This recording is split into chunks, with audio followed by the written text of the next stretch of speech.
आजकल एआई यानी artificial intelligence हमारी लाइफ का एक इंपॉर्टेंट पार्ट बन चुका है। चाहे चैट जीपीटी से आपको बात करनी हो, इमेज बनवानी हो, वीडियो की स्क्रिप्ट लिखवानी हो या फिर कोई कोडिंग में मदद चाहिए हो, हर जगह एआई एआई और एआई ही नजर आ रहा है। लेकिन क्या आपने कभी सोचा है कि जो स्मार्ट टेक्नोलॉजी है, इसके पीछे जो मैसिव डेटा सेंटर्स काम करते हैं, वो हर दिन लाखों लीटर पानी कंज्यूम कर रहे हैं, और वो भी ऐसे समय में जब दुनिया का आधा हिस्सा पहले से ही वाटर क्राइसिस से जूझ रहा है। यानी कि जब आप चैट जीपीटी से सवाल पूछ रहे हैं, एक सवाल पर 2 से 10 चम्मच पानी तक खर्च हो रहा है। ये पूरी कहानी क्या है, आइए आपको बताते हैं। आप देख रहे हैं दुनियादारी, मैं हूं आरजे कार्तिक। ओपन एआई के सीईओ सैम ऑल्टमैन का कहना है कि चैट जीपीटी से एक सवाल पूछने पर लगभग 1 चम्मच के 15वें हिस्से जितना पानी खर्च होता है। लेकिन एक रिसर्च कहती है कि GPT-3 जैसे मॉडल से अगर आप 10 से 50 सवाल पूछ रहे हैं तो करीब आधा लीटर पानी लग जाता है। यानी एक जवाब के पीछे 2 से 10 चम्मच पानी इवेपोरेट हो जाता है। अब सोचिए कि जब करोड़ों लोग रोजाना एआई का इस्तेमाल कर रहे हैं तो कितना पानी हर दिन उड़ रहा है, और वो भी साफ ताजा पीने लायक पानी।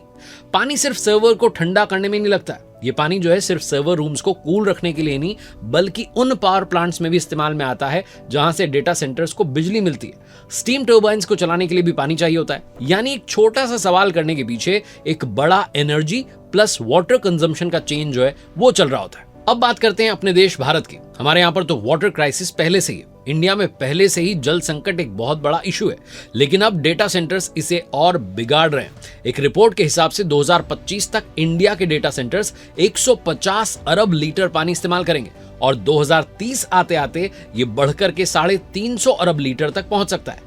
सिर्फ बेंगलुरु में ही, जो पहले से ही टैंकर डिपेंडेंट सिटी बन चुकी है, वहां डेटा सेंटर्स हर दिन 8 मिलियन लीटर पानी इस्तेमाल कर रहे हैं।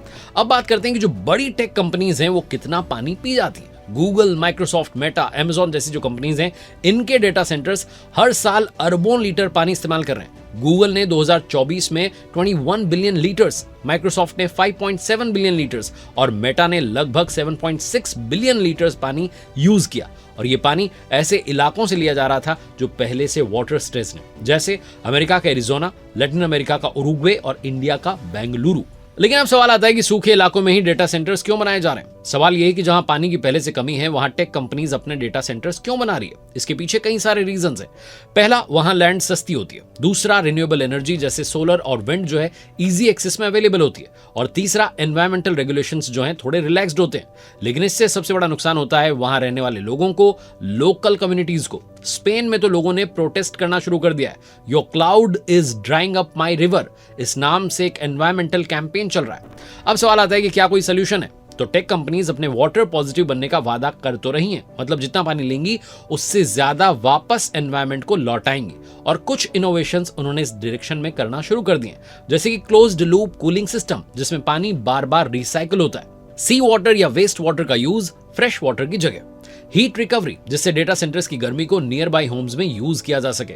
इंडिया की कुछ कंपनीज ने अगर बात करें तो वेस्ट वाटर रीयूज की डायरेक्शन में काम शुरू कर दिया है। लेकिन एक्सपर्ट मानते हैं कि यह अभी बहुत अर्ली स्टेज पर है और बड़े स्तर पर एफर्ट्स की जरूरत है। अब एक मजेदार बात आपको बताता हूं कि ये जो हम बार बार थैंक यू और प्लीज कह रहे हैं चैट जीपीटी को, एआई को, इससे एनर्जी कंजम्पशन जो है वो बढ़ रहा है। ये बात सैम ऑल्टमैन ने बताई है कि जब लोग चैट जीपीटी से बात करते हुए प्लीज कहते हैं, थैंक यू कहते हैं, एक्स्ट्रा वर्ड्स लिखते हैं, तो उससे सिस्टम की एनर्जी कंजम्पशन और बढ़ जाती है।